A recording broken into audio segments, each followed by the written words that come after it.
What do you wake up one morning and discover your life is over? Most people get angry. Some cry. Babe Ruth did neither. New York City, December 26, 1919. The greatest baseball player in the world was caught drunk last night. Today, he was sold for $100,000. But this was not just a trade. This was a gambling debt being paid, an owner's desperation, and the beginning of a city's 86-year curse. Because Red Sox owner Harry Frazee invested in a Broadway musical and lost everything. Now, creditors are at his door. The solution? Sell a god. And Boston will not win a single championship until 2004. But nobody knows what really happened that morning. Nobody heard the conversation in that room. But let's rewind a little. Boston, Massachusetts, Fenway Park Executive Office, December 20th, 1919, Saturday afternoon, 2:30 p.m. The office smells like cigar smoke and old wood. Dark mahogany desk piled with papers, contracts, financial statements, bills, so many bills, red numbers everywhere.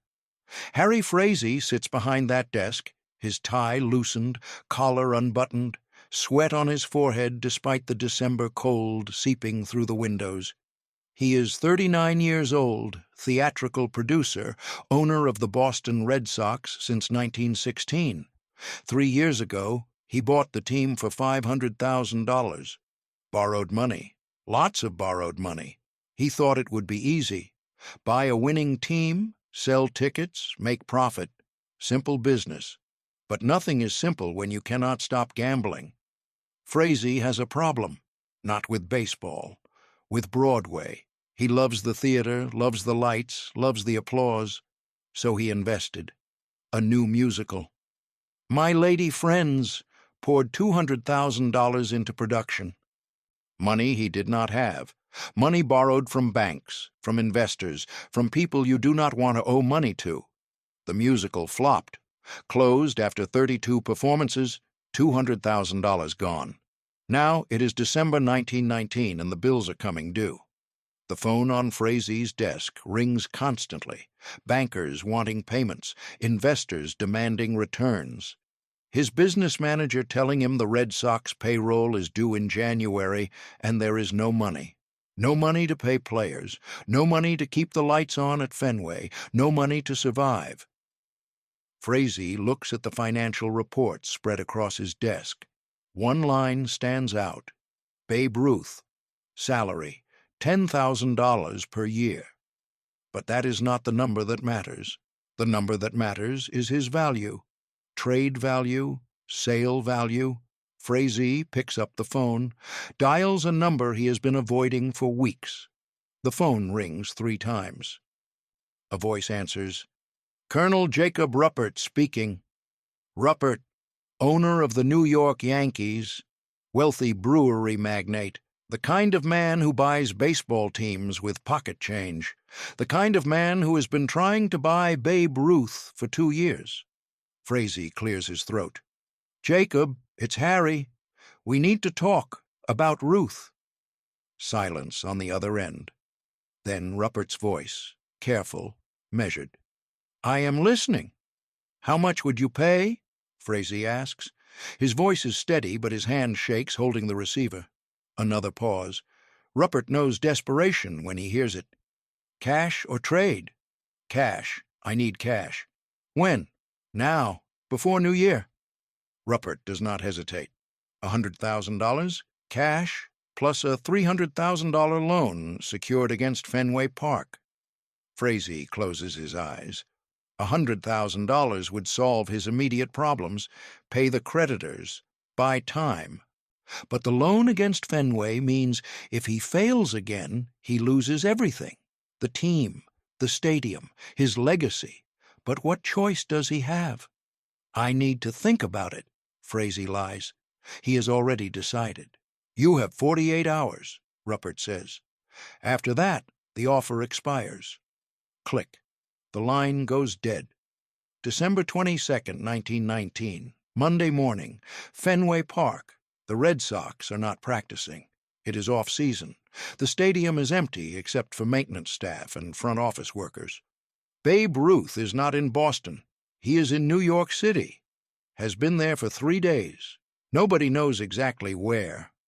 Rumors say he is staying at the Ansonia Hotel on Broadway. Other rumors say he is at a speakeasy in Manhattan. Prohibition does not officially start until January 1920, but everyone knows it is coming, so the drinking has intensified. One last hurrah before alcohol becomes illegal. Ruth loves to drink. Always has. Started when he was 7 years old at St. Mary's Industrial School for Boys in Baltimore, the reformatory where his father sent him because the boy was uncontrollable. The older boys at St. Mary's introduced him to beer stolen from the kitchen. By age 12, Ruth could drink grown men under the table. Now, at 24 years old, he is a professional, not just at baseball, at drinking, at eating, at living without limits.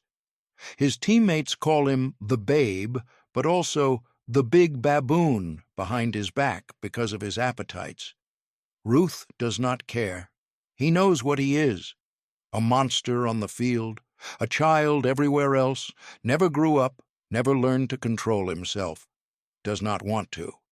December 25th, 1919, Christmas night, Manhattan, New York. A speakeasy called the Black Rabbit, tucked into a basement on 48th Street. No sign outside. You have to know the door. Knock 3 times, pause, knock twice more. A slot opens, eyes check you out. If you are known, the door unlocks. Inside, the air is thick with cigarette smoke and jazz music from a 3-piece band in the corner. Piano, trumpet, drums, playing something fast and loose. The kind of music that makes you want to drink more, dance more, forget tomorrow exists. Babe Ruth sits at a corner table with 4 other men, cards spread between them, poker, bottles of whiskey, empty glasses. Ruth is loud, laughing, telling stories. His voice carries across the room.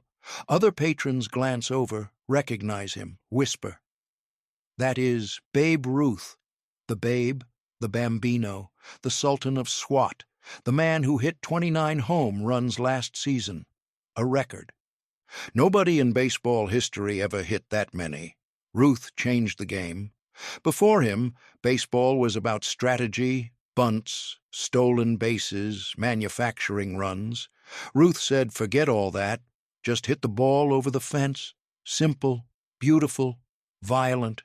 He made baseball exciting, made it American. One of the men at Ruth's table, a Broadway actor named Tommy Morrison, leans forward. Babe, you hear the rumors? Ruth pours another whiskey, drinks it in one gulp. What rumors? About Frazee. Word is he is broke, trying to sell players. Ruth laughs. Not a nervous laugh, a genuine, unconcerned laugh. Harry is always broke. He will figure it out. But what if he sells you? Another player at the table asks. Ruth stops laughing, sets down his glass. His face changes. The jovial mask slips for just a moment, and something else shows through. Uncertainty. Fear, but only for a moment. Then the mask returns. Nobody sells Babe Ruth, he says, his voice hard. I am the Red Sox. Without me, they are nothing. Tommy exchanges glances with the others. Everyone knows Ruth is right. The Red Sox won the World Series in 1918. Ruth was the reason. But everyone also knows Harry Frazee is desperate, and desperate men do desperate things. 11:47 p.m., Christmas night, the speakeasy door crashes open. Not the polite knock. A crash. Wood splintering. 6 men in suits rush in. Not police. Private detectives, hired by someone. They scan the room, spot Ruth immediately, march straight to his table. The lead detective, tall, thin, gray suit, speaks. George Herman Ruth? Ruth looks up slowly. His real name. Nobody calls him George except his father, and his father is dead. Who is asking? You need to come with us. Mr. Frazee wants to see you, now. It is Christmas night, Ruth says, his voice rising. Tell Harry I will see him after New Year. It was not a request. The detective reaches for Ruth's arm. Big mistake. Ruth stands. He is 6 feet 2 inches, 215 pounds of muscle built from swinging a bat 500 times a day. The detective is maybe 160 pounds. Ruth grabs the man's wrist, squeezes. The detective's face goes white. Do not touch me, Ruth says quietly. The other 5 detectives step forward, hands moving toward their jackets. Guns. The speakeasy goes silent. The band stops playing. Everyone watching, waiting for violence. Tommy stands, puts a hand on Ruth's shoulder. Babe, maybe you should go. If Frazee sent 6 guys on Christmas night, it is important. Ruth releases the detective's wrist. Stares at all 6 men, then nods once. Fine, but I am driving myself. We have a car outside, the lead detective says, rubbing his wrist. I said I am driving myself. Ruth throws money on the table for the drinks, grabs his coat, walks toward the exit. The detectives follow him into the cold December night. December 26th, 1919, 1:20 a.m. Technically Friday morning now. Fenway Park is dark, except for one light burning in the executive office. Harry Frazee has been there for 6 hours, waiting. The contract sits on his desk, already signed. His signature and Colonel Ruppert's signature on behalf of the New York Yankees. All it needs is Ruth's signature, or rather, Ruth's acknowledgement.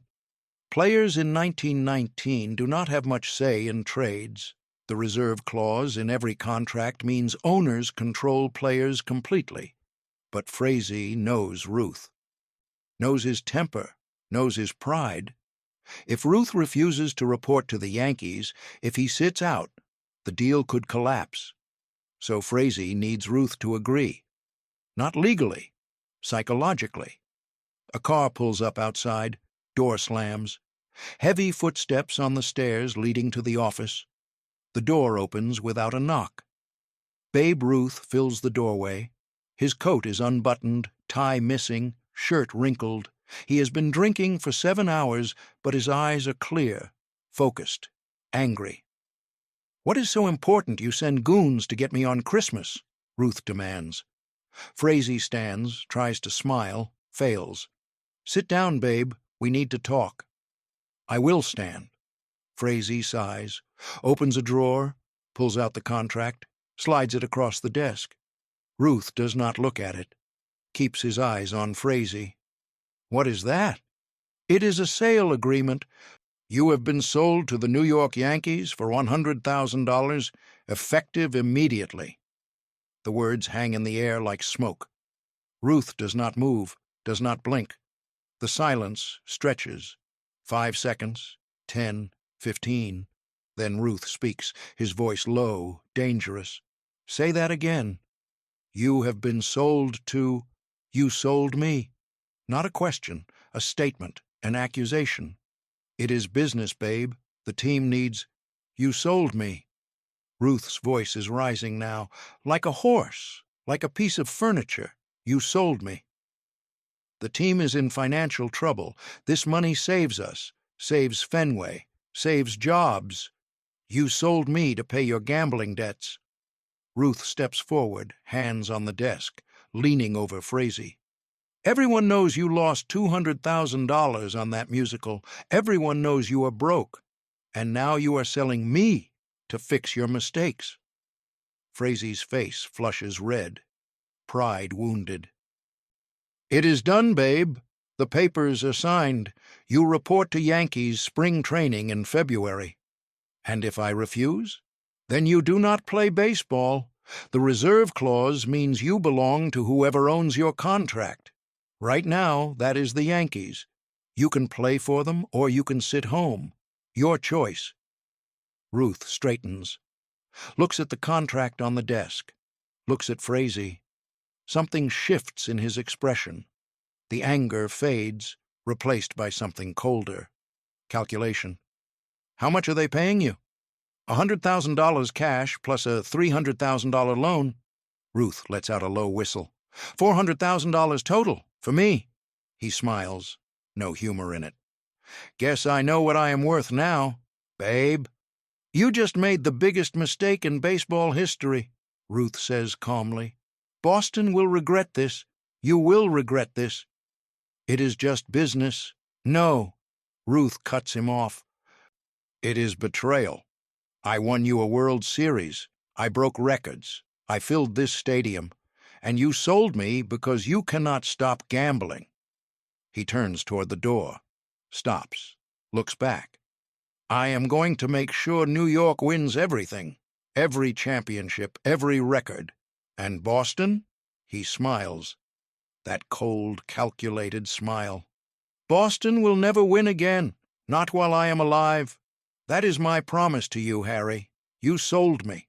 Now live with what you bought. Ruth walks out, does not slam the door, just closes it quietly. Somehow that is worse. Frazee sits down heavily, stares at the contract, tells himself he made the right choice, the only choice, but his hands are shaking. And somewhere deep inside, he knows Ruth is right. He just made a terrible mistake. December 26th, 1919, 9 a.m. The Boston Globe morning edition hits the streets. Front page headline, Red Sox sell Babe Ruth to Yankees for $100,000. By 10 a.m., the phone lines at the Globe are jammed, readers calling, screaming, crying, demanding answers. How could Frazee do this? How could he sell the best player in baseball? By noon, crowds gather outside Fenway Park. Angry fans, some carrying signs. Frazee must go. Bring back Babe. By 2 p.m., Boston sports writers are calling it the worst trade in sports history. They have no idea how right they are. In New York, Colonel Ruppert holds a press conference. Reporters pack the room, flash bulbs popping. Ruppert stands at a podium, smiling.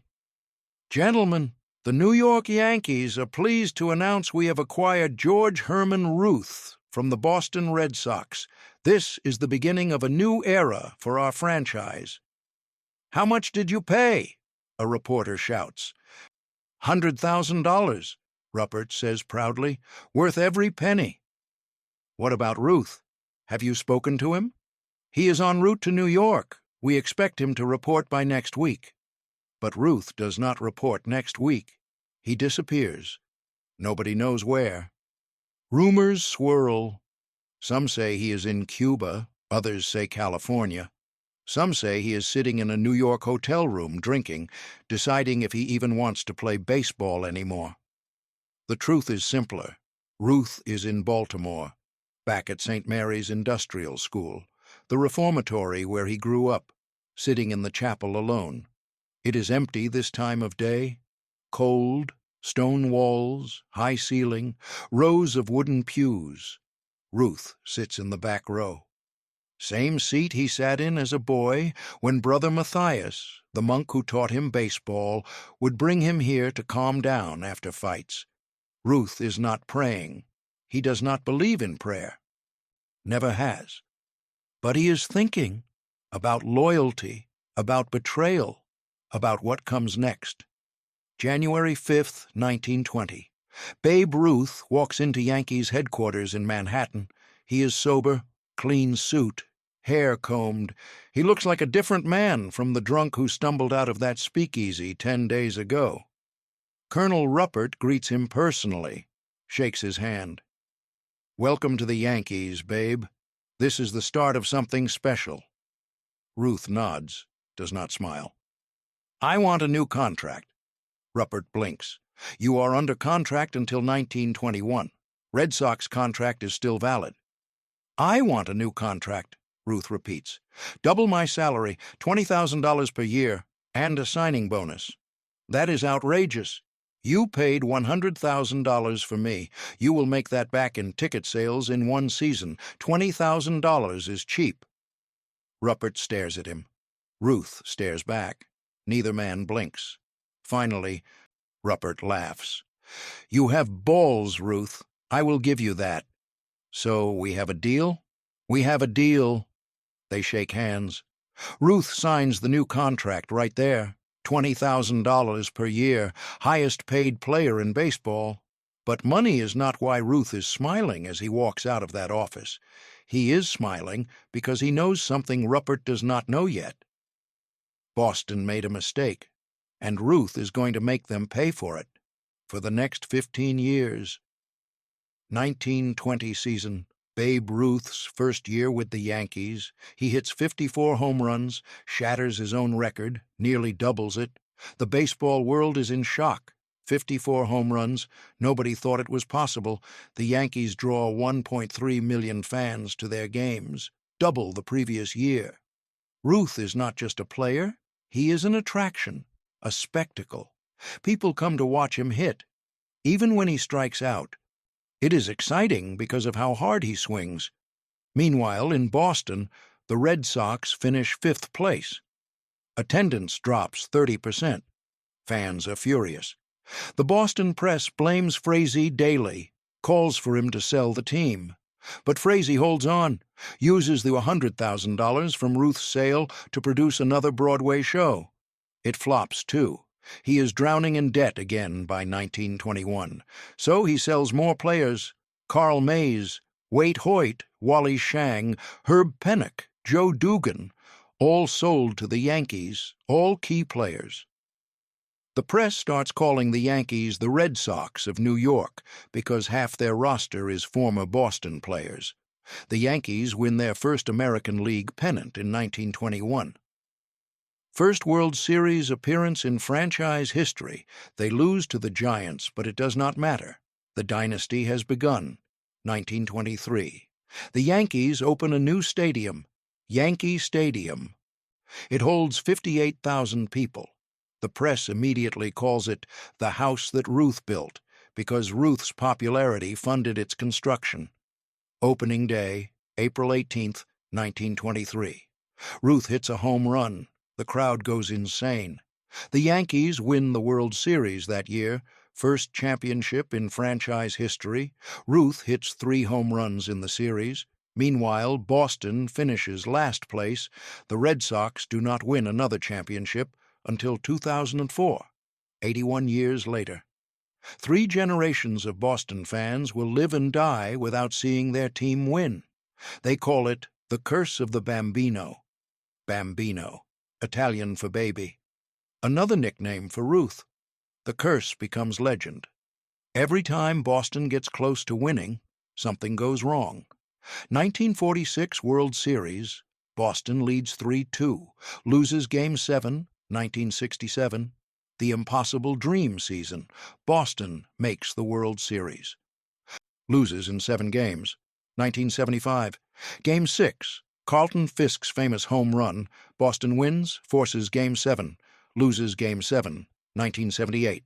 Boston leads the Yankees by 14 games in July, collapses. Yankees catch them. 1-game playoff. Bucky Dent hits a 3-run homer. Yankees win. Boston fans are devastated. 1986 World Series. Boston leads 3-2. 1 out away from winning Game 6. Ground ball to first base. Bill Buckner. The ball rolls between his legs. Mets win Game 6. Win Game 7. Boston loses again. After every heartbreak, the same whisper. The Bambino, the curse, the ghost of Babe Ruth punishing Boston for Harry Frazee's betrayal. But here is the truth about curses. They are not real. Curses are just stories people tell to explain bad luck, to give meaning to random tragedy. Boston did not lose for 86 years because of a curse. They lost because Harry Frazee destroyed the franchise. After selling Ruth, he sold every other good player to pay his debts. He gutted the team, left nothing. Future owners tried to rebuild, but the damage was too deep. It took decades to recover. The Yankees did not win 27 championships because of magic. They won because they bought the best player in baseball and built around him. They spent money, made smart trades, created a winning culture. Ruth was the foundation, the catalyst, but the Yankees earned their success, and Boston earned their failure. Still, the curse narrative persisted, became bigger than the truth, more powerful than facts.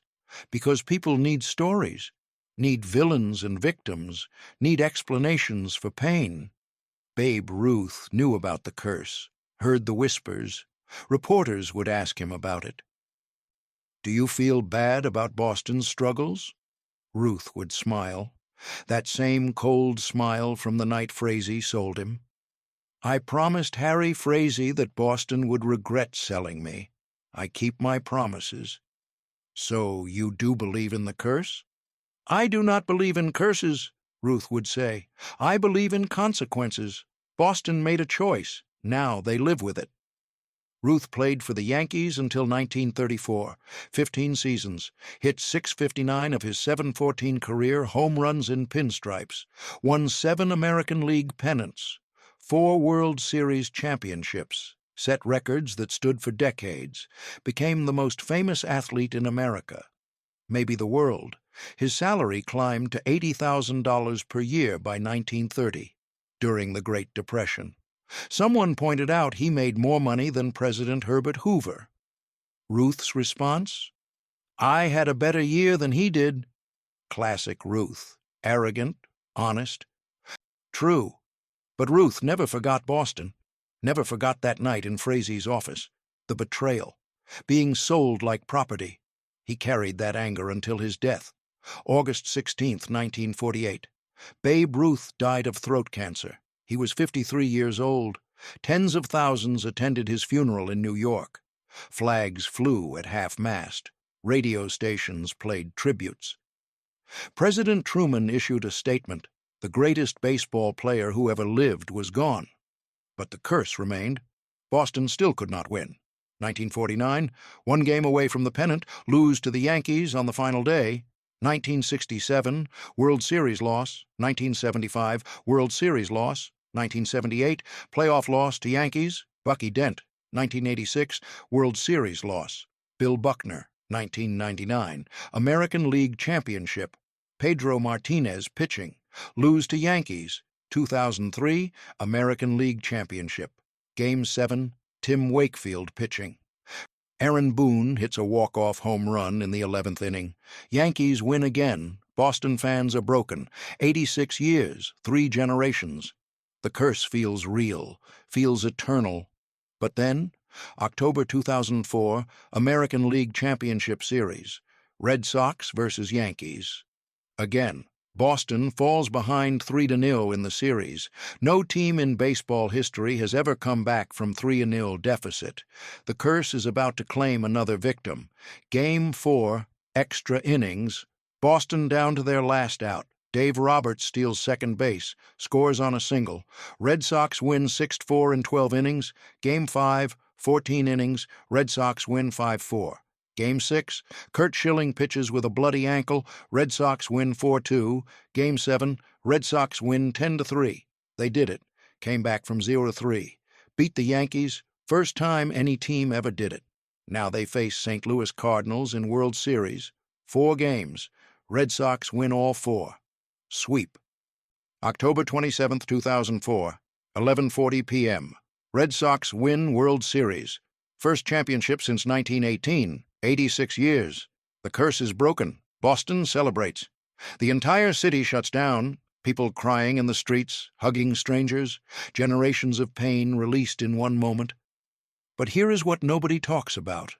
The curse was not broken by magic. It was broken by good management.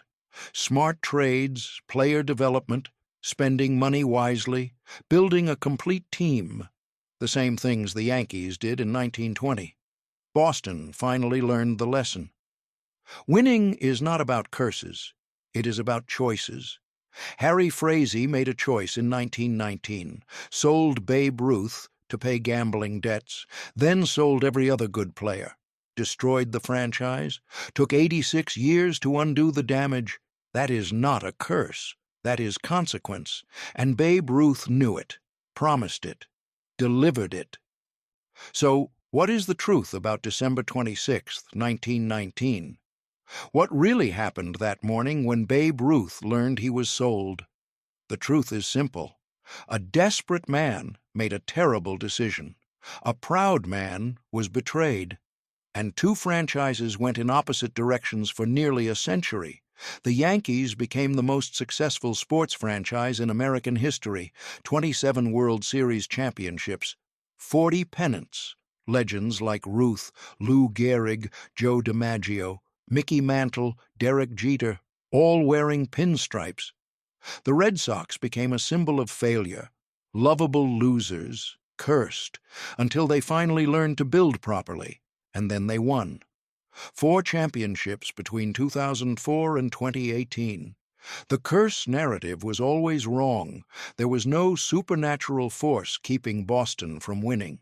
There was only bad management, poor decisions, and the shadow of one sale that never should have happened. Babe Ruth for $100,000, the worst trade in sports history. But for Ruth, personally, it was the best thing that ever happened to him. He went from a good team in a small market to a legendary team in the biggest market, from $10,000 salary to $80,000, from famous to immortal. He promised Harry Frazee that Boston would regret selling him. He kept that promise. For 86 years, Boston regretted it every single day. And somewhere, maybe, the ghost of Babe Ruth was smiling that cold smile, the same smile from that December night in 1919. The smile that said, "I told you so."